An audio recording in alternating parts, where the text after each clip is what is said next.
우리 요한일서 강의 10번째 시간입니다. 요한일서 3장을 보고 있어요. 우리가 요한일서 3장을 이제 쭉 보고 요한일서를 쭉 보고요. 내년에는 미리 이야기하는데 창세기를 좀 시작할 생각입니다. 그래서 한 1년 반에서 2년 정도 창세기를 볼 생각이에요. 창세기 많아요? 주일 오전에는. 예. 성례 때는 딴 거 할 거예요. 자, 요한일서 3장 1절에서 3절을 읽었습니다. 우리는요, 무엇을 아는가 보다 무엇을 할 수 있는가에 더욱더 많은 관심을 기울입니다. 여러분, 무엇을 아는 것이 중요할까요? 아니면 무엇을 행하는가가 중요할까요? 둘 다 중요하죠. 예, 둘 다 중요합니다. 그러나 무엇을 아는가, 아는 것 없이 행할 때는 그 행함이 길을 잃어버리거나 의미를 잃어버리기가 쉽습니다. 그래서 우리는 무엇을 할 수 있는가에 더욱더 많은 관심을 기울여요. 드러나고 이제 표가 나기 때문이죠. 어떻게 살 것인가? 무엇을 행할 것인가? 무엇을 해야 하고 무엇을 할 수 있는가를 중요하게 생각합니다. 생각만 하고 움직이지 않으면 그것도 문제지만 생각 없이, 아는 것 없이 움직이는 것도 마찬가지입니다. 길을 갈 때 이런 일을 알 수 있죠. 내가 부산 가고 싶다. 생각만 하고 움직이지 않으면 그 사람은 부산에 갈 수 없습니다. 그러나 부산에 가야지 라고 했을 때 부산에 대하여 알고 가면, 부산에 가는 길을 확인하고 가면 좀 더 쉽고 분명하게 갈 수 있죠. 부산에 대한 특징을 제대로 이해하지 못하면 광주 가서 여기가 부산이다 라고 할 수 있는 거예요. 그런 일들, 그런 삶의 모습들이 우리 가운데 의외로 많이 나타납니다. 특히 신앙에 있어서는 더 많이 나타나죠. 신앙에 있어서도 이런 이치를 적용할 때가 많습니다. 믿음의 좋고 나쁨, 믿음의 성장 여부를 얼마나 많은 일을 하느냐로 판단할 때가 많습니다. 저 사람 참 믿음이 자랐다. 저 사람 참 믿음이 크다라는 것을 저 사람이 교회에서 얼마나 많은 일을 하느냐를 통하여 이렇게 가늠할 때가 있죠. 그러나 여러분, 그것은 잘못된 것입니다. 잘못된 거예요. 믿음 없이도 얼마든지 많은 일을 할 수 있습니다. 믿음 없이도. 그리고 많은 일을 한다고 해서 믿음이 성장하는 것 또한 아닙니다. 믿음은 말씀을 먹어야 자라요. 그러나 말씀 먹지 않아도, 믿음이 자라지 않아도 얼마든지 많은 일을 할 수 있습니다. 요한은 행하는 것도 중요하지만 우리가 무엇을 아는가, 무엇을 알고 있으며 무엇을 알아야 하는가를 매우 강조합니다. 근데 요한복음, 요한 1서 전체를 이렇게 쭉 보게 되면은 요한은 아는 것보다 행하는 걸 더 많이 강조해요. 형제를 사랑하라, 하나님을 사랑하라, 교회를 사랑하라 라는 그 사랑의 명령, 행위의 명령이 훨씬 많습니다. 하지만 그 행함의 바탕에는 아는 것이 늘 전제되어 있습니다. 아는 것 없이 행하는 것은 가식이 되거나 참된 의미를 찾지 못할 때가 많습니다. 요즘이 딱 그런 때죠. 요즘이 12월. 못 알아듣나요?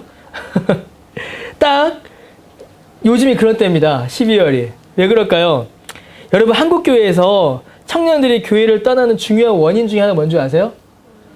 크리스마스 행사입니다. 크리스마스 행사예요. 행사를 위해 교회를 가는 건지, 교회를 가기 위해 행사를 하는 건지 헷갈릴 때가 요즘입니다. 교회 와서 예배 드리는 것보다 행사 준비하는데 더욱더 많은 에너지를 쏟아야 될 때가 12월이죠. 그래서 저는 안 하고 싶어요. 그냥 우리 교회는 크리스마스 행사 이런 거. 예. 몰라요. 또 이제 제가 귀가 얇은 거 여러분 아시죠? 누가 하자고 하면 또 해요, 저는. 예. 하여튼 안 하고 싶어요. 성경 열심히 읽고 배우고, 그리고 예배의 척도, 신앙의 척도는 예배입니다. 믿음의 척도는 예배예요. 예배 이상이 없습니다. 꾸준히 예배 잘 드리던 사람들보다 이렇게 한 시즌 반짝 눈에 띄게 일하는 사람들이 대접받고 칭찬받는 그런 12월입니다.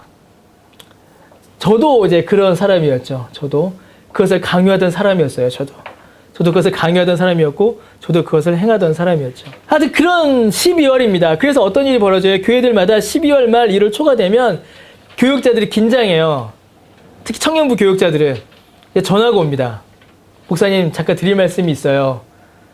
목사님, 잠깐 뵐 수 있을까요? 그 청년들이 잠깐 뵐 수 있을까요? 할 때는 두 가지예요. 뭘까요? 하나는 교회 떠납니다고, 다른 하나는 저 결혼해요예요. 이 두 가지 중에 하나예요. 청년들이 저 좀 볼 수 있을까요? 할 때는. 이제 그런 일들이 벌어지죠. 그래서 12월에 지칩니다. 지쳐서 1월 달이 되면 교회를 떠나거나 교회를 쉬어요. 그래서 1월 말쯤 돼서 이제 겨울 수련회부터 다시 시작하죠. 이런 일들이 계속 반복됩니다. 이게 한국 교회의 어떤 흐름이에요. 지쳐서, 일에 지쳐서. 특히 한국 교회 청년들은 많이 지치죠. 주일학교 교사도 해야 되죠. 우리도 아직 주일학교 교사 아직 아무도 지원 안 하잖아요. 한 명 하셨네요. 예. 예. 아직 아니래요. 예. 주일학교 교사 해야 되지. 청소해야 되지. 방송실 가서 방송해야 되지. 그러니까 교회가 커지면 커질수록 직원들을 두는 이유가 이제 거기에 있어요, 사실은. 교회 가면 청소, 방송, 뭐 운전, 그다음에 인원 동원도 해야 되잖아요. 행사 있으면 가서 자리도 채워야 되지. 정말 많은 일들을 하게 합니다. 정말 많은 일들이 청년들에게, 교인들에게 쏟아부어져요. 행사들, 프로그램들이 너무 많아요. 지칩니다. 나가 떨어지는 일이 벌어져요. 요한은요, 2장에서도, 그리고 앞으로도 3장에서도, 3장 뒤로도 신자가 이 땅 위에서 무엇을 행해야 하는가? 참으로 하나님과 진정한 교제를 누리며 예수 그리스도의 진리의 빛을 받으며 그리스도의 의를 받은 신자라면 참으로 그 삶 가운데 의를 행해야 한다라는 이 행함의 문제를 계속 강조합니다. 요한 1서에서는 계속 강조돼요. 2서, 3서 넘어가면 이단하고 싸우게 하는 일도, 이단과 싸우는 일도, 싸워라 하라는 일도 계속 반복되죠. 행함의 문제는 계속 구체화되고 형제를 사랑하고 교회를 사랑하는 삶의 모습들이 강조됩니다. 그래서 여러분, 오늘 우리가 읽은 본문 3장 1절에서 3절이 매우 중요합니다.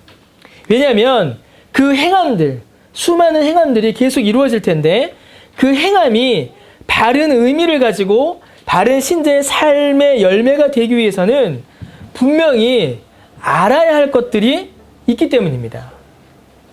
분명히 알고서 행해야 될 일들을 오늘 본문이 우리에게 알려주기 때문에 그렇습니다. 여러분, 우리는 삶에서 행함이라는 열매를 맺어요. 그런데 이 행함이라는 열매는 지식이라는 뿌리에서 나옵니다. 무엇을 아는가라는 이 뿌리에서 무엇을 행하는가라는 열매가 맺혀지는 거예요. 뿌리 없이 열매가 맺어질 수 없습니다. 그런데 열매라고 말한다면 그거는 가짜 열매인 것이에요. 참된 열매가 될 수 없습니다. 생각 없이 그저 행하는 것이 아니라 신자는 이러이러한 삶의 모습들을 행할 때에, 이러한 일들을 행할 때에 그것이 어디로부터 왔고 어딜 향하여 가야 하는지, 왜 이러한 삶을 살아야 하는지, 이러한 삶이 무슨 열매를 맺어야 하는지를 신자는 알아야 합니다. 요한은 그걸 지금 오늘 읽은 본문에서 말하고 있는 것입니다. 그렇지 않으면 어떤 일이 벌어지냐면 요한 1서는, 그리고 기독교의 수많은 가르침들은 그저 단순한 도덕률로 끝나고 맙니다. 착하게 살아야지, 형제를 사랑해야지, 행함과 진실함으로 사랑해야지, 말과 혀로만 사랑하지 말고 행함과 진실함으로 사랑해야지, 그런 실천을 강조하는 어떤 도덕률로 끝나고 만다라는 것이에요. 그러면 다른 종교들과 아무런 차이가 없어져 버립니다. 그것은 복음이 아니라 그저 선행을 강조하는 윤리로 전락해버리고 맙니다. 워낙 한국 교회가 윤리적으로 타락했기 때문에 사실 이런 말을 하는 것조차도 어찌 보면 무의미해요. 그죠? 착한 삶을 막 살아야 여러분 착한 삶만으로는 안 됩니다 라고 말을 할 수 있거든요. 근데 워낙 윤리적인 삶을 안 사니까 윤리를 강조하는 것 자체가 어찌 보면 좀 이상해져요. 그래도 여러분들 착하게 산다고 제가 전제하고 계속 말씀을 이어가겠습니다. 요한은 1절에서요, 강하고 분명하게 보라! 라고 권면합니다. 이 보라! 라는 말은 알아라, 확인하라! 라는 그런 의미이죠. 갑자기 전보라가 확 생각이 나네. 보라 이러니까. 예. 여러분, 무엇을 보라! 라고 말하죠? 무엇을 확인해라! 무엇을 알고 가라! 라고 말하죠? 두 가지를 이야기합니다. 하나는 하나님께서 우리에게 어떤 사랑을 베푸셨는가를 보라! 라고 이야기합니다. 하나님께서 우리에게 어떤 사랑을 베푸셨는지를 알아라! 그것을 확인하라! 라고 말합니다. 그리고 두 번째로, 그 사랑의 결과로 우리가 하나님의 자녀라고 일컬음 받는다는 이 사실, 우리가 하나님의 자녀가 되었다는 사실이 무슨 의미인지 보라! 확인하라! 알아라! 라고 이야기합니다. 우리는 이 두 가지 사실을 분명히 알고 가야 합니다. 하나님께서 우리에게 어떤 사랑을 주셨는지, 그리고 우리가 하나님의 자녀가 되었다는 것이 무슨 의미인지 이 두 가지를 우리는 분명히 알고 살아야 합니다. 애 같아요, 제가 어떨 때는. 이 두 가지 몰라요. 교회를 수십 년 다녀도 이 두 가지를 모릅니다. 여러분, 하나님께서 여러분에게 어떤 사랑을 주셨습니까? 제게 이불 옷과 쉴 집과 좋은 걸 주셨죠. 하나님의 자녀됨이 무엇입니까? 내가 하나님 자녀니까 권세를 가져서 하나님께 다 내 거죠. 이 정도 수준에서 머물러 버립니다. 우리의 대답들이. 많은 분들이 그렇게 대답을 하세요. 그러나 그게 아니에요. 거기서 멈추지 않습니다. 우리는 분명히 이 두 가지 사실을 알고 가야 합니다. 하나님께서 우리에게 주신 그 사랑이 무엇인지, 하나님의 자녀됨이 무엇인지, 이 두 가지를 우리는 분명히 깨달아 알아야 합니다. 여러분, 우리는 하나님의 사랑을 확인해야 합니다. 그리고 그 사랑이 우리를 하나님의 자녀로 일컬음 받게 하였다는 그 사실 또한 분명하게 짚고 넘어가야 합니다. 하나님께서 우리에게 어떤 사랑을 주셨을까요? 하나님께서 우리에게 어떤 사랑을 주셨죠, 여러분? 그렇죠, 저겁니다. 여러분, 하나님은 영원하시고 완전하신 분이십니다. 그래서 하나님께서 우리에게 주신 사랑 역시도 영원하고 완전한 사랑입니다. 영원하고 완전한 그 사랑이 누굴 통하여서 우리에게 나타났나요? 예수님을 통해 나타났습니다. 에베소서 1장 4절에서 6절에 보면 곧 창세전에 그리스도 안에서 우리를 택하사 우리로 사랑 안에서 그 앞에 거룩하고 흠이 없게 하시려고 그 기쁘신 뜻대로 우리를 예정하사 예수 그리스도로 말미암아 자기의 아들들이 되게 하셨으니 이는 그가 사랑하시는 자 안에서 우리에게 거저 주시는 바 그의 은혜의 영광을 찬송하게 하려는 것이다 라고 말합니다. 에베소서 1장 4절은 하나님의 사랑은 예수 그리스도로 말미암아 우리를 하나님의 아들 삼으신 것이다 라고 이야기합니다. 하나님께서 우리에게 주신 그 사랑은 예수 그리스도로 말미암아 하나님의 아들 된 것입니다. 요한복음 1장 12절에서 13절은 또 이렇게 고백합니다. 영접하는 자, 곧 그 이름을 믿는 자들에게는 뭘 주세요? 하나님의 자녀가 되는 권세를 주셨으니 이는 혈통으로나 육적으로나 육정으로나 사람의 뜻으로 나지 아니하고 오직 하나님께로부터 난 자들이니라 라고 말씀합니다. 여러분, 하나님께서 우리를 하나님의 자녀 삼으신 이 사랑의 핵심은 예수 그리스도입니다. 예수 그리스도로 말미암아 우리는 하나님의 아들이 되었으며 예수 그리스도를 영접하고 그 이름을 믿는 자들에게 하나님의 자녀가 되는 권세를 주셨습니다. 이것은 매우 중요한 것입니다. 이게 기독교의 핵심이죠. 하나님께서는 어떻게 예수 그리스도를 통하여 이 사랑 우리에게 주셨을까요? 그냥 예수님이 이 땅에 오심으로 주셨을까요? 아니면 그저 사람들에게 예수님의 이름을 알려주심으로 이 사랑을 주셨을까요? 예수라는 이름을 이렇게 써놓으면 예수님의 사랑이 내 안에 옵니까? 예수라는 이름을 여기다 달면, 십자가 목걸이 달면 예수님의 사랑이 내게 올까요? 그게 아닙니다, 여러분. 만약에 그랬다면 크리스마스로 그리스도의 모든 은혜는 충분합니다. 단지 예수님이 이 땅에 오심으로, 단지 예수님의 이름을 알려주심으로 하나님께서는 이 사랑을 이루지 않으셨습니다. 크리스마스로 복음을 온전히 드러내지 않으셨다라는 것입니다. 오히려 크리스마스는 복음을 가릴 때가 많습니다. 여러분, 예수님이 나시던 날 밤 천사들이 뭐라고 찬송했죠? 누가복음 2장 14절에 천사들이 찬송합니다. 어떻게 찬송했어요? 지극히 높은 곳에서는 하나님께 영광이요. 맞죠? 이거는 뭐 모를 사람 없습니다. 땅에서는 뭐죠? 하나님이 기뻐하시는 사람들 중에 평화로다 라고 찬송해요. 하늘에는 영광, 땅에는 뭐죠? 아닙니다. 아닙니다, 여러분. 하늘에는 영광이 맞아요. 그러나 땅에는 평화가 아니에요. 누구에게 평화예요? 그렇지. 하나님이 기뻐하신 사람들 중에 평화입니다. 그러면 예수 그리스도가 오심으로 하나님께 영광이 돼요.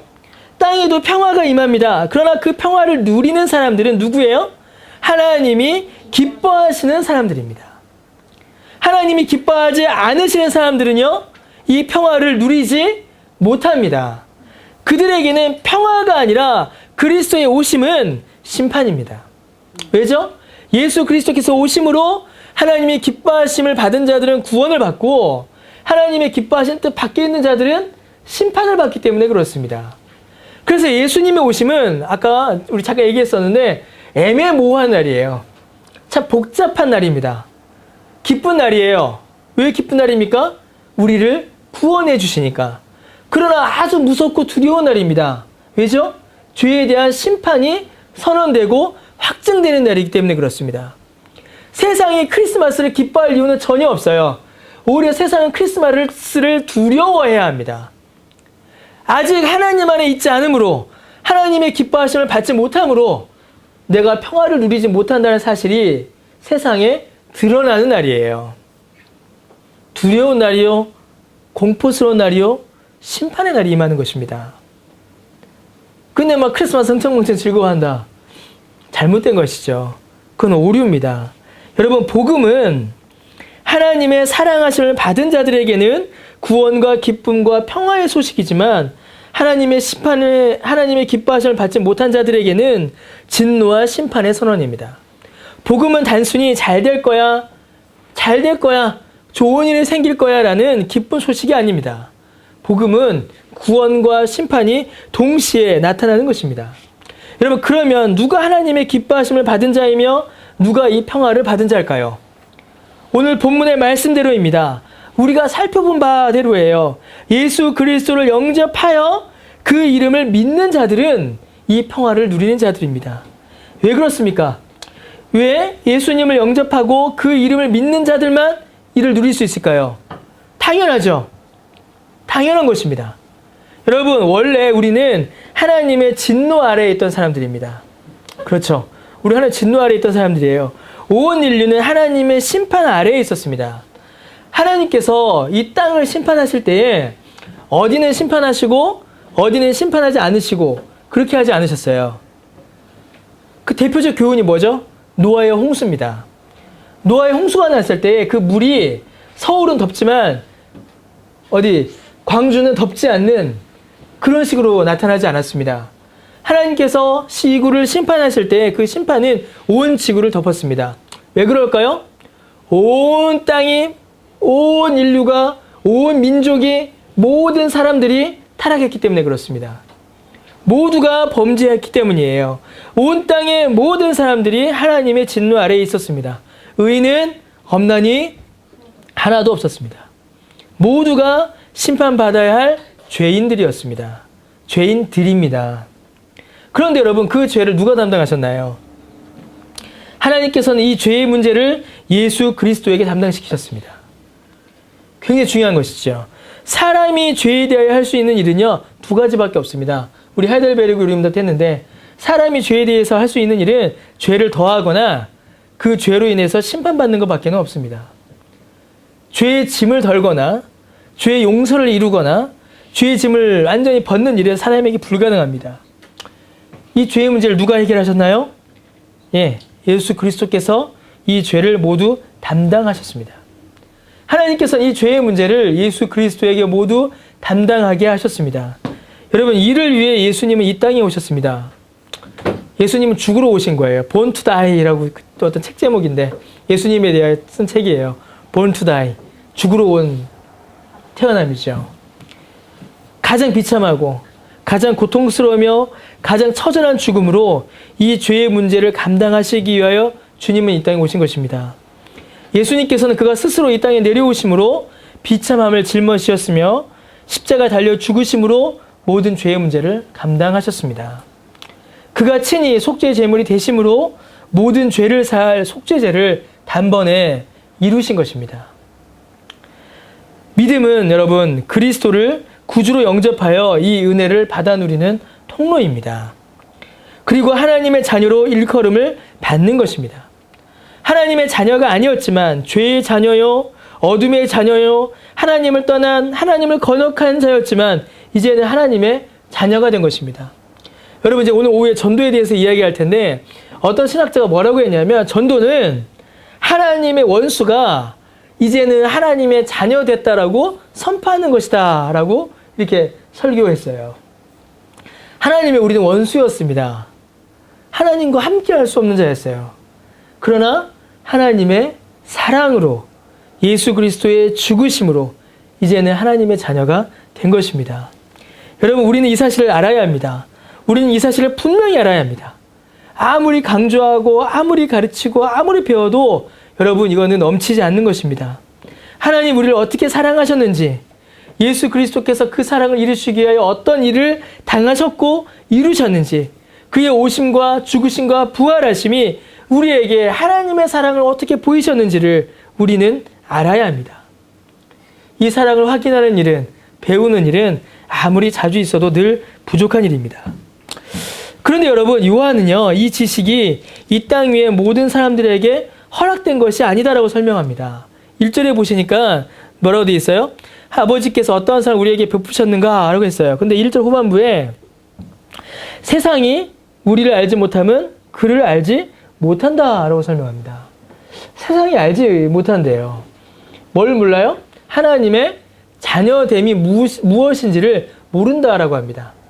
자, 하나님의 사랑이 어떠했습니까? 예수 그리스도로 우리의 죄를 사하셔서 하나님의 자녀로 삼으셨어요. 자, 이제 그러면 하나님의 자녀됨이란 무엇입니까? 그런데 이 하나님의 자녀됨을 세상이 알지 못한다라고 합니다. 세상은 우리가 하나님의 자녀됨이 무엇인지 모릅니다. 자, 여러분 이 본문을 오해하면 어떤 일이 벌어지냐면요. 자, 뭐죠? 누구죠? 조현아 씨죠? 땅콩. 회항 같은 일이 벌어져요. 내가 누군지 몰라? 내가 누군데 감히? 이렇게 됩니다. 근데 본문에서 말하는 세상이 우리를 알지 못한다라는 말은 그런 의미가 아니에요. 야, 내가 하나님의 자녀인데 사단 네가 감히 나한테 까불어? 이런 의미가 아닙니다, 여러분. 이걸 그렇게 이해하시면 안 돼요. 본문이 말하는 건요, 세상이 우리를 알아보지 못한다라는 의미보다는 오히려 세상이 하나님을 알지 못하는 데 더 초점을 맞추고 있습니다. 하나님을 알지 못하니까 우리를 알지 못한다라고 설명하는 것이에요. 세상은 우리를 알지 못합니다. 우리를 이해하지 못합니다. 무엇을 모르냐면 우리가 하나님의 사랑을 받았다라는 사실을 알지 못하고 하나님의 자녀가 어떤 것이다라는 것을 세상은 알지 못합니다. 왜냐하면 그들이 하나님을 알지 못하기 때문이죠. 2절이 이를 좀 더 자세히 설명해 줍니다. 2절에서 여러분, 우리는 지금 하나님의 자녀입니다. 맞나요? 우리는 지금 하나님의 자녀예요. 예수 그리스도를 믿으니까 하나님의 자녀입니다. 그런데 2절에 뭐라고 되어 있어요? 지금 하나님의 자녀라 라고 해놓고 뒤에 뭐라고 되어 있어요? 장래에 어떻게 될지는 아직 나타나지 않았다 이렇게 되어 있습니다. 이거 오해하면 어떻게 오해할 수 있을까요? 지금은 하나님의 자녀인데 나중에는 하나님의 자녀가 아닐 수도 있다 이렇게 이해할 수 있습니다. 이 본문을. 그런 의미일까요? 아닙니다. 그런 의미가 아니에요. 2절 뒷부분 3절에 보면 그렇게 설명되지 않습니다. 지금은 하나님의 자녀인데 나중에는 하나님의 자녀가 될지 안 될지 모르겠다. 그런 의미 아닙니다. 하나님의 자녀됨은 취소되지 않습니다. 왜 그럴까요, 여러분? 사람도 부모 자식 관계는 끊어지거나 바뀌지 않습니다. 그렇죠? 호적을 바꾸고 입양을 하고 뭘 해도 부모 자식 간의 관계, 부모와 자식이다라는 이 사실은 취소되지 않습니다. 마찬가지예요. 하나님의 자녀됨 역시도 취소될 리가 없어요. 자, 그러면 아직 나타나지 않은 장래일이란 뭘까요? 2절 뒷부분에 바로 나타나죠. 그가 나타나시면 우리가 그와 같을 줄을 아는 것은 그의 참모습 그대로 볼 것이기 때문이다 라고 합니다. 이게 좀 어려워요. 아직 나타나지 않은 장래일, 아직 나타나지 않은 장래의 모습은 그리스도께서 다시 나타나실 때 우리가 가질 모습입니다. 어떤 모습이에요? 그리스도와 같은 모습. 곧 영광의 모습을 말하는 것입니다. 예수님께서는 이 모습을 한번 살짝 보여주셨어요. 어디서 보여주셨죠? 마태복음 17장에 변화산에서 한번 보여주셨죠. 영광스러운 모습을 제자들에게 한번 보여주셨습니다. 여러분, 우리 주님이 다시 오실 때에 이 땅의 모든 일들이 끝나고 이제 우리는 영광스러운 모습으로 변화됩니다. 우리 이제 변화될 것이에요. 그걸 가리켜서 뭐라고 하죠? 영화라고 하죠. 영화. 천국에 먼저 간 성도들도 이 땅에 남아있는 성도들도 주님 오실 때에, 다시 오실 때에 그리스도와 같은 영광스러운 모습으로 변화됩니다. 얼마나 영광스러운지 세상에 있는 사람들이 그 빛을 낼 수 없을 만큼 영광스럽다라고 해요. 예수님과 같은 영광스러운 모습입니다. 그게 뭘까요, 여러분? 그게 그게 가시적으로 어떤 모습인지는 모르겠어요. 성경이 거기에 대해서 말하지 않습니다. 천국 갔다 왔다라고 하는 분들이 뭐라고 해요? 천국에 갔더니만 남자 키는 얼마? 185. 여자 키는 얼마? 170. 15년 전에 얼마였는데요? 남자 키 170, 여자 키 160이었거든요. 우리의 외양이 어떻게 바뀔지는 믿으면 안 됩니다, 여러분. 우리의 외모가 어떻게 바뀔지는 성경에서 자세하게 이야기해 주지 않아요. 어떤 모습이 될지 모릅니다. 뭐 어떤 사람은 20대 때, 20살 때 모습으로 바뀐다느니 뭐 그러는데 그건 모릅니다. 그럼 한 가지 분명한 것이 있어요. 무엇이냐면 예수님이 누리셨던 영광, 예수님과 같은 영광을 누린다라는 것이에요. 그게 뭘까요? 죄의 지배를 받지 않는 모습입니다. 더 이상 죄를 짓지 않는 모습이에요. 더 이상 죄 가운데 나가지 않는 것입니다. 파세 넌 페카레죠. 죄를 짓지 않을 수 있는, 더 이상 죄와는 상관없는 그런 모습을 갖게 되는 것이에요. 더 이상 죄의 지배를 받지 않고, 더 이상 죄의 고통을 당하지 않고, 육체의 모든 연약함과 고통, 죄의 유혹, 넘어짐, 실패를 경험하지 않고 하나님을 뵐 수 있는, 하나님을 또렷이 볼 수 있는 어떤 죄도 없는 영광과 거룩의 상태로 우리가 변화된다는 것입니다. 그게 얼마나 영광스러운지, 그게 얼마나 놀라운지 요한은 모른다라는 것이에요. 그렇게 변하긴 할 거지만 그게 얼마나 영광스러운지 내 글과 내 말로는 적을 수가 없다라고 지금 이야기하고 있는 것입니다. 완전하여지고 온전하여지며 참된 영광으로 우리는 바뀌게 되는 것입니다. 지금 우리의 모습이 우리의 최종적 모습이 아닙니다.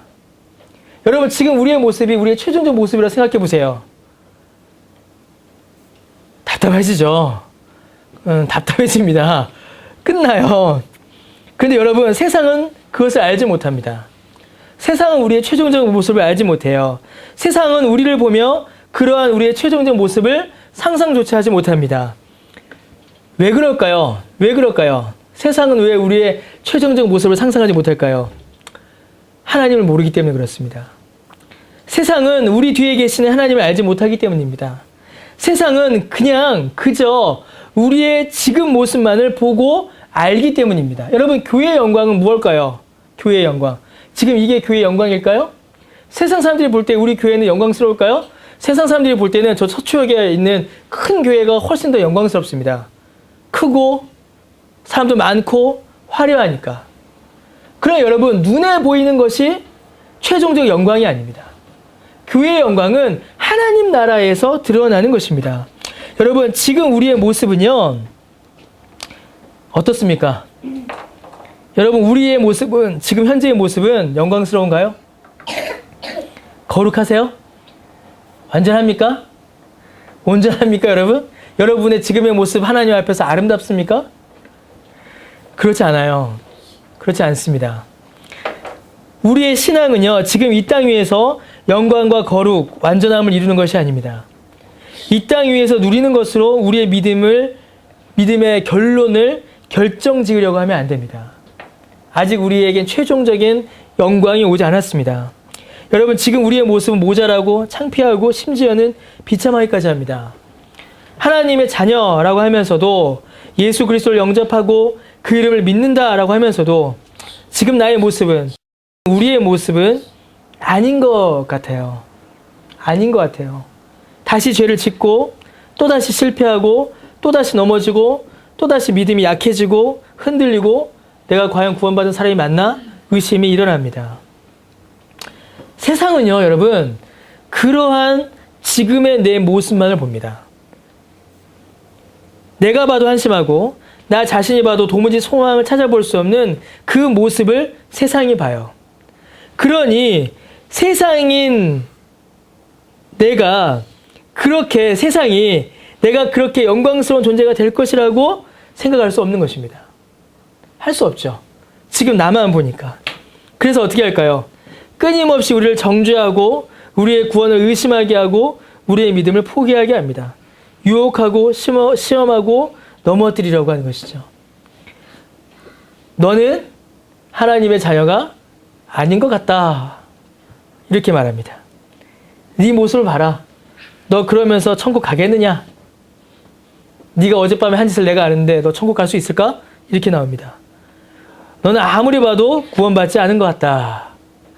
너는 교회가 어울리지 않는다. 성경도 안 보고 여전히 죄를 짓는 네가 어떻게 그렇게 추한 몰골로 더러운 모습으로 하나님의 자녀라고 할 수 있겠느냐? 세상은 이렇게 나를 공격합니다. 심지어는 나 자신조차 나를 이렇게 볼 때가 있습니다. 그러나 요한은 뭐라고 하냐면 이러한 공격은 모두가 다 하나님을 모르기 때문이다 라고 말합니다. 하나님을 모르기 때문에 이렇게 말한다는 것이죠.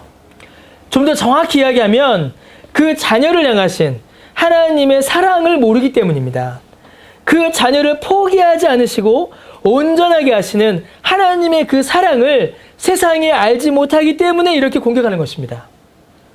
심지어 우리 자신도 마찬가지입니다. 우리도 그 사랑을 모르기에 우리를 자녀 삼으신 하나님의 그 사랑을 온전히 이해하지 못하기 때문에 우리도 그런 오해에 빠질 때가 있습니다. 그 사랑이 미래에 어떤 영광스러운 모습으로 나타날지 모르기 때문에 그것을 믿지 못하기 때문에 하나님의 약속임을 알지 못하기 때문에 이런 낙심에 빠지게 된다는 것이죠. 여러분 누가복음 15장에 유명한 탕자가 나와요. 아시죠? 나쁜 짓 많이 했습니다. 미운 놈이죠. 이놈의 악함의 절정은요. 아버지가 죽기를 바라는 데 있습니다. 아버지가 죽기를 바라요. 아버지의 영향력으로부터 벗어나고자 하는데 이놈의 그 악의 절정이 있어요. 그러니까 아버지한테 뭘 달라고 해요? 유산 달라고 하는 겁니다. 아버지 죽기를 바라는 거예요. 아버지의 영향력으로부터 벗어나기를 바라는 것입니다. 그래서 아버지가 줍니다. 미리 유산받아 떠나요. 아버지의 다스림을 벗어나는 것이죠. 마치 아버지의 아들이 아닌 것과 같이 이 아들은 아버지를 떠나버립니다. 아버지의 관계가 끊어진 것처럼 나가버려요. 그리고 나서 어떻게 되죠, 여러분? 잠시 일단 누리잖아요.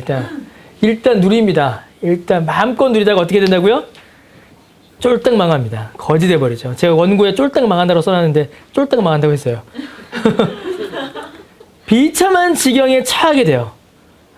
실제로는요, 이 아들은 아버지를 떠난 바로 그 순간부터 비참했습니다. 왜죠? 아버지와의 관계를 끊으려고 했거든요. 아무도 그를 보호해 주지 않습니다. 아무도 그를 편들어 주지 않아요. 아무도 그를 사랑해 주지 않습니다. 아버지를 떠난 그 순간부터 이 아들은 비참해요. 단지 그 비참함의 모습이 다를 뿐 아버지의 곁을 떠난 그 자체가 이 아들의 비참함입니다. 처음에는 흥청망청으로 비참했고 나중에는 거지됨으로 비참한 겁니다. 아버지를 떠난 것 자체가 비참한 것이에요. 그러다가 이 아들이 돌아와요. 언제 돌아오죠? 배가 고파서 돌아옵니다. 이제야 자신의 비참함을 깨달은 것이에요. 가난함의 비참함을 깨달은 게 아닙니다. 이 아들이. 성경을 잘 보세요. 아버지를 떠남의 비참함을 이 아들이 깨닫게 돼요. 아버지를 떠난 것이 비참하다는 사실을 이 아들이 깨닫습니다. 누가복음 15장 17절에 이에 스스로 돌이켜 이르되 내 아버지에게는 양식이 풍족한 풍이 얼마나 많은가 나는 여기서 줄여 죽는구나. 아버지를 떠났으므로 내가 줄여 죽는다라는 아버지를 떠남의 비참함을 이 아들이 알게 됩니다.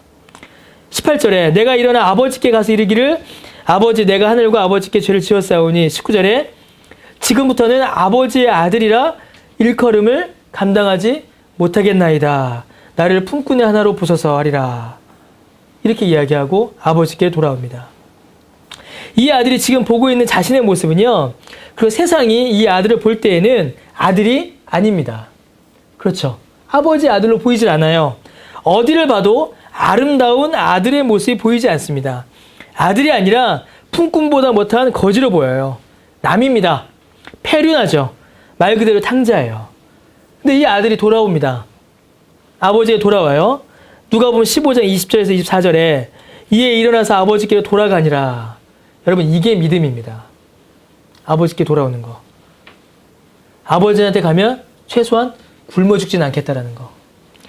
15장 20절에 아직도 거리가 먼데 아버지가 그를 보고 치긴히 여겨 달려가 목을 안고 입을 맞춥니다. 그 더럽고 냄새나는 그를 안고 안나요. 아들이 이르되 누가복음 15장 21절이 굉장히 중요합니다. 여러분. 아들이 이르되 아버지 내가 하늘과 아버지께 죄를 지었사오니 지금부터는 아버지의 아들이라 일컬음을 감당하지 못하겠나이다 라고 말합니다. 무슨 말이에요? 내가 이제 아버지의 아들이 아닙니다 라는 겁니다. 근데 아버지의 아들 못하겠습니다. 너무 창피하고 부끄러워서 내 몰골을 보십시오. 이 냄새나는 몰골, 내가 저지른 짓, 이걸로는 도저히 아버지의 아들이라고 할 수 없습니다. 그러자 22절에 아버지는 종들에게 이르되 제일 좋은 옷을 내어다 입히고 손에 가락지 끼우고 발에 신을 신겨라. 맨발로 온 거죠. 23절에 살찐 송아지 끌어다가 잡아라. 24절에 내 아들은 죽었다가 다시 살아났으며 내가 잃었다가 다시 얻었다. 이렇게 이야기합니다. 아들은 여전히 아버지의 아들이라 일컬음을 감당하지 못하겠습니다 라고 말합니다. 내가 아버지의 아들답게 살지 못했습니다. 내 몰골이 아버지의 아들 같지 않습니다.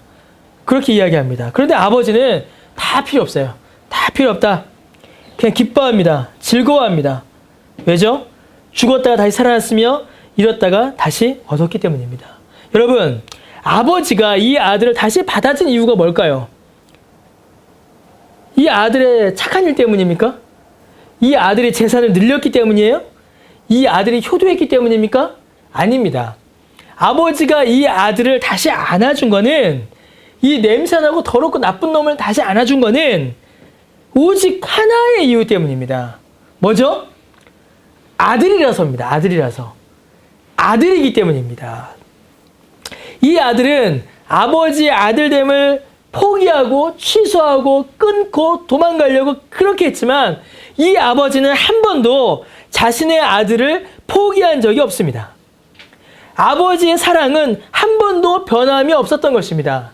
아들은 아버지를 버리려고 했지만 아버지는 한 번도 이 아들을 놓지 않은 것입니다.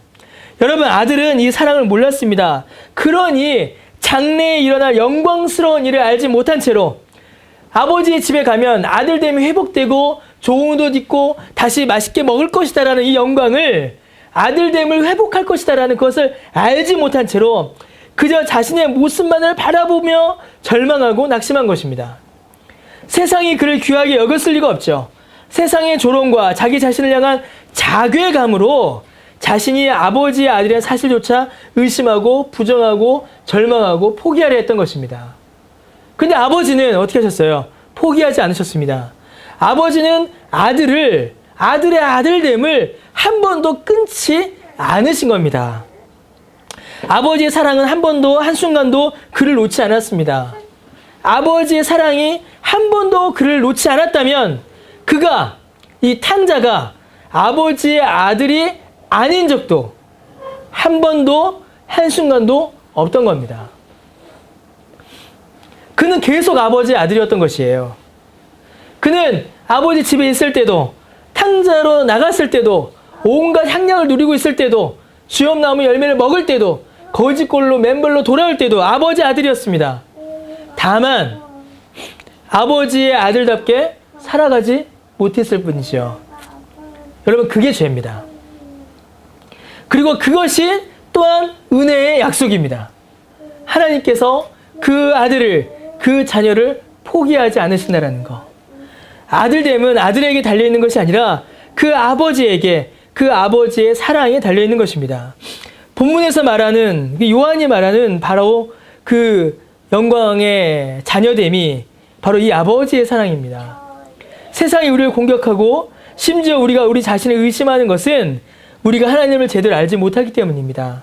하나님의 사랑이 얼마나 큰지, 하나님의 사랑은 절대 변함이 없다는 그 사실을 우리가 알지 못하기 때문입니다. 세상이 알지 못하기 때문입니다. 우리를 향한 하나님의 변함없는 사랑과 계획을, 그 언약을 믿지 못하기 때문이죠. 알지 못하기 때문입니다. 우리를 장래에 우리가 가늠할 수 없을 만큼 영광스러운 모습으로, 그리스도와 같은 모습으로 온전케 하실 그 아버지의 사랑을 모르기에 세상은 우리를 알지 못하는 것입니다. 여러분, 제가 아버지의 사랑 보장되어 있으니까 마음대로 죄짓고 삽시다, 그 얘기하는 것이 아니에요. 자녀답게 살지 못하는 건 비참한 것입니다. 자녀답게 사는 게 영광스러운 것이에요. 그러나 우리가 그 안에서도 잊지 말아야 할 것은 아버지의 사랑은 한순간도 우리를 놓지 않으신다는 것입니다. 여러분, 얼마 전에 한 아이가 이제 귀 수술을 받았어요. 여러분도 알고 저도 잘 아는 아이입니다. 설교 때 얘와 이렇게 얘기해도 된다고 허락을 제가 받아서 얘기하는 겁니다. 소희증이라고 이제 태어나면서부터 귀가 작았던 아이죠. 아이가 귀가 이렇게 작아요. 인공귀를 이식하는 수술을 했습니다. 우리 이제 수요일마다 같이 기도했죠. 그 아이 위해서. 근데 이 수술이 만만한 수술이 아니에요. 이제 그 수술 과정을 저한테 이제 보내줬어요. 전신 마취를 일단 해야 합니다. 아니, 일단 삭발을 해야 돼요. 머리를 다 삭발을 해야 되고, 온몸을 전신 마취를 해야 되고, 아이가 견뎌내기 많이 힘든 10시간에서 12시간 정도 걸리는 수술이었습니다. 그 인공조직이라 후유증도 염려되는 이제 그런 수술이에요. 염려되죠. 걱정됩니다. 저도 많이 걱정했어요. 그리고 뭐 그 부모도 걱정했겠죠. 근데 이 아이는요, 저한테 뭐라고 이렇게 왔는데, 큰 귀 만들어주는 수술을 빨리 하고 싶다. 이렇게 얘기하더라고요. 큰 귀 만들어주는 수술 빨리 하고 싶어. 이렇게 얘기했대요. 이 아이의 부모와 어른들은 염려와 근심이 가득했습니다. 저도 걱정했어요. 그러나 이 아이는 자신의 상태를 알고 있었습니다. 자신의 귀가 자신에게도 스트레스가 됐던 거죠. 그 어린 마음에. 그러니까 빨리 큰 귀 만들어주는 수술 하고 싶은 겁니다. 자신의 연약함, 그리고 그 연약함을 없애는 방법을 이 아이는 정확히 알고 있었던 거예요. 아, 이 수술 받으면 나도 크고 예쁜 게 생긴다. 씩씩하게 들어가서 씩씩하게 수술받고 회복 중이고 통원 치료 중입니다. 여러분, 많은 사람들이 이 아이의 귀를 볼 때 무슨 생각했을까요? 어른들은 안타까워했겠죠? 저도 그런 사람 중에 한 사람이었습니다. 아, 제 귀 어떡하나. 혹시 어떤 아이들은 이 애를 놀렸을지도 모르겠어요. 요즘에 워낙 애들이 못됐잖아요. 왜 그랬을까요? 왜 부모들, 어른들은 안타까워하고 어떤 아이들은 놀렸을지도 모르는 염려. 왜 그랬을까요? 이유는 단 하나입니다. 그 부모의 사랑과 계획을 몰랐기 때문입니다. 이 아이를 향한 부모의 계획을 모르기 때문입니다. 이 아이를 향한 부모의 사랑을 모르기 때문이에요. 왜요? 여러분, 이 수술은 7살이 되어야 가장 안정적이라고 합니다. 그 전에 받으면 위험하대요. 그걸 모르는 사람들은 부모가 왜 아이의 귀를 아직까지 고쳐주지 않냐라고 생각했을 겁니다. 제 귀 어떡하지? 라고 걱정했을 거예요. 그러나 그 부모는 이 아이를 향한 사랑과 계획을 한 번도 중단하거나 취소하거나 변경하지 않았고 적절한 때가 되기를, 7살이 되기를 기다린 겁니다. 그리고 그 때가 되자 그 사랑을 이루어낸 것이죠. 이 아이는 부모의 사랑을 알고 믿었기에, 그리고 이 부모가 내게 해줄 것이 나를 예쁘게 해줄 것이다 라는 사실을 믿었기에 씩씩하게 자기 귀가 크고 예쁜 귀가 될 것이라는 소망과 믿음으로 수술을 받은 것입니다. 그리고 기뻐하고 감사했겠죠. 여러분, 오늘 우리 본문에서 살펴본 하나님의 자녀됨, 그리고 하나님의 사랑, 바로 이거와 같습니다. 우리가 바로 그 사랑을 받고 있습니다. 여러분, 우리의 모습 한번 봅시다. 우리의 실체를 한번 보잔 말이에요. 아까도 얘기했지만 어떻습니까? 여러분, 우리의 눈은 똑바로 보고 있습니까? 우리의 눈은 예쁘고 착한 것만 보나요? 우리의 눈은 선한 것을 볼 때 크게 뜨고 더러운 것을 볼 때 눈을 닫아버립니까? 그 반대가 더 많지 않아요? 우리의 귀는 무엇에 열려 있습니까? 우리의 귀는 어떤 말을 듣기를 더 좋아하나요? 하나님의 말씀을 듣기를 더 좋아하나요? 아니면 세상의 소리를 듣기를 더 좋아하나요? 우리의 입은 무엇을 말합니까? 우리의 다리는 어디를 향하여 걸어가고 있으며 우리의 손은 무슨 일을 하기 위해 바삐 움직이고 있습니까? 여러분, 우리는 하나님의 자녀다운 삶을 살고 있나요? 도대체 얼마나 잘 살아야 하나님의 자녀다운 삶을 사는 걸까요, 여러분? 끝이 없어요. 온전하지 못합니다. 지금 여러분, 제가 아까 잠깐 말씀드렸지만 우리의 마음대로 죄 지으며 살아도 상관없다, 그런 말 드리는 게 아니에요. 우리의 불완전함을 인정하자라는 겁니다. 하나님의 자녀답게 살지 못하는 우리의 모습을, 우리의 부족을 인정하자라는 것이에요. 그러나 그 안에서 우리를 온전케 하시는 하나님의 그 사랑을 기대하고 믿음으로 나아가자라는 겁니다. 우리의 삶을 돌아볼 때, 우리 자신을 돌아볼 때에 내가 하나님의 자녀입니다, 나 하나님의 자녀답게 살고 있습니다 라고 자랑하는 그 일, 물론 좋죠. 하지만 여러분, 그 일이 그렇게 쉽게 일어나지 않습니다. 오히려 우리는 하나님의 자녀라 일컬음을 감당하지 못하겠습니다라는 그 고백과 애통함이 더 많이 터져 나옵니다. 그게 정상입니다. 그게 사실이에요. 그러나 여러분, 그렇다 해도 우리를 향한, 여러분을 향한, 저를 향한 하나님의 사랑은, 우리를 자녀 삼으신 하나님 아버지의 그 사랑은 결코 취소되거나 변경되지 않습니다. 내가 그 사랑을 지키는 것이 아니라 하나님께서 그 사랑을 지키시고 이루어내시기 때문에 그렇습니다. 단지 하나님을 알지 못하는 세상이, 그리고 의심하는 내가 그 사랑을 깨닫지 못할 뿐이에요. 내 자괴감이 그 사랑을 부정하려 할 때가 있는 것입니다. 그래서 여러분, 우리에게 필요한 것은요, 내 연약함을 인정하고 하나님의 은혜를 믿는 믿음입니다. 나를 믿는 게 아니에요. 나는 나를 고치지 못하지만 나를 온전케 하시는 하나님의 사랑을 믿는 믿음만이 필요합니다. 내가 해낼 것이다 라는 그런 긍정의 믿음이 아니라, 나는 연약하고 부족하고 모자라고 약하지만 나를 온전케 하실 하나님의 은혜를 믿는 것입니다. 여러분 자신을, 여러분의 의지를 믿지 마세요. 작심삼일은 진리입니다. 이제 또 작심삼일의 계절이 다가오죠. 작심삼일은 만고불변의 진리예요. 성경 다음의 진리가 저는 작심삼일 같아요. 작심삼일만큼 사람의 심리를 꿰뚫는 게 없습니다. 나는 나를 고치지 못해요. 여러분의 의지 믿지 마세요. 그렇다고 여러분, 우리가 아무 결단도 하지 말자 이런 얘기 아닙니다. 우리가 믿어야 할 거는 하나님입니다. 하나님의 약속이요, 하나님의 사랑입니다. 죄의 비참함에 빠져 고통 속에 허우적대던 우리를 위해 십자가에 죽으시고 모든 죄를 사하신, 그리스도로 인하여 우리를 자녀 삼으신 그 하나님 아버지의 사랑을 믿으시기 바랍니다. 이 믿음이면 충분합니다. 이런 하나님의 사랑을 깨달아 아는 자의 삶은 어떨까요? 어떻게 살까요? 이게 이제 3절이에요. 또다시 죄로 돌아가야 할까요? 또다시 죄를 짓지 않는다라는 말이 아닙니다. 이제는 그 은혜 안에 머물러야 합니다. 어떻게요? 내 아버지의 집에, 내 아버지의 영향력 아래, 내 아버지의 가르침 안에 머물기를 힘써야 합니다. 완전치 못하지만, 온전치 못하지만, 100% 순종하지 못하지만, 그럼에도 불구하고 그 사랑 안에 머물기를 애쓰고 힘써야 합니다. 그게 바로 2절 뒷부분, 또 3절에 나오는 삶인데, 그게 바로 예수 그리스도를 닮아가는 삶입니다. 그와 같을 줄을 아는 삶이고, 그의 깨끗하심과 같이 자기 자신을 깨끗이 하는 삶입니다.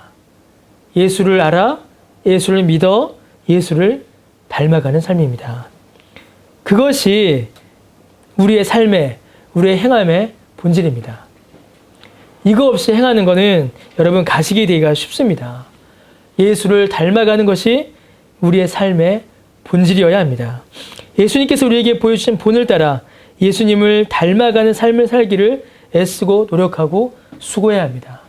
그래야 우리의 사랑도 우리의 행함도 비로소 의미를 갖습니다. 그 내용은 이제 다음 주부터 더 자세히 살펴볼 겁니다. 여러분, 세상이 몰라져도 심지어 나 자신도 종종 의심하기도 하지만 그래도 끝까지 예수님 닮아가기를 포기하지 않아야 합니다. 왜냐하면 우리는 하나님의 자녀이기 때문이죠.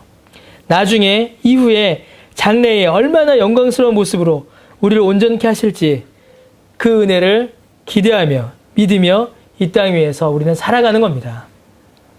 그것이 신자의 삶이요, 그것이 오늘 우리가 지금 분명히 확인하고 알고 가야 하는 지식입니다.